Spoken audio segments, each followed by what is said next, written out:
know strange? People keep calling you deep when really you just stopped editing yourself for their comfort. I don't think I'm prophetic.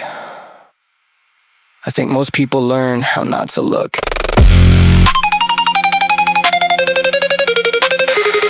How not to look.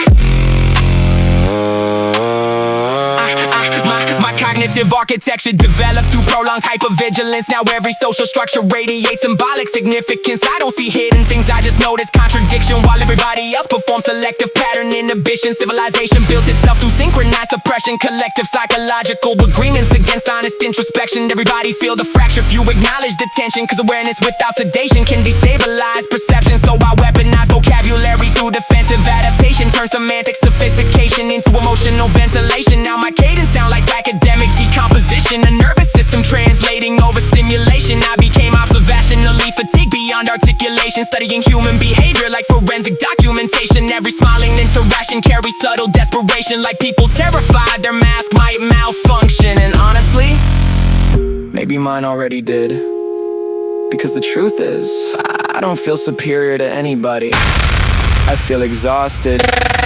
my vernacular became excessively complicated, because simplistic language never held what trauma generated. Every polysyllabic structure I created was an attempt to keep my inner world from disintegrating. People hear intelligence, I hear survival. Hear a person building cathedrals out of denial. Every sentence like symbolic self-trial, trying to remain coherent while psychologically fragile. My introspective tendencies metastasized into recursion. Now every memory trigger existential re-immersion. I can trace emotional damage through conversational versions of personalities engineered for social market conversion. Everybody selling curated authenticity, algorithmically modified individuality. Digital exhibitionism mistaken for vulnerability, while genuine emotion gets pathologized immediately. So I drift through Toledo during nocturnal dissociation. Gas station coffee mixed with philosophical rumination, listening to distorted indie fused with psychic excavation, trying to understand why consciousness feels claustrophobic. I studied young enough to recognize projection, recognize how wounded people externalize rejection, how unresolved shame mutates into aggression, how silence sometimes safer than honest expression. And maybe that's the part nobody hears inside my diction.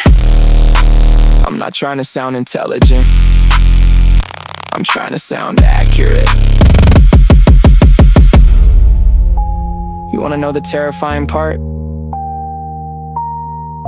I don't think I notice more than other people.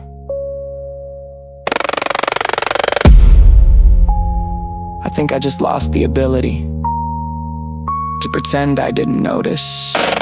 Now my linguistic mechanisms fracture under pressure gradients. Every thought branch into infinite interpretive variations. I became psychologically allergic to shallow conversation, cause performative normalcy feel like spiritual suffocation. People ask me why my music sound emotionally dangerous, why every verse feels simultaneously brilliant and anguish reading, because articulation became the only thing keeping me from disappearing into fragmentation. And still, beneath the recursive cadence structures, beneath the intellectualized suffering, beneath the symbolic over-analysis and defensive humor, there's just a human being terrified that nobody will ever fully understand What it felt like inside his nervous system,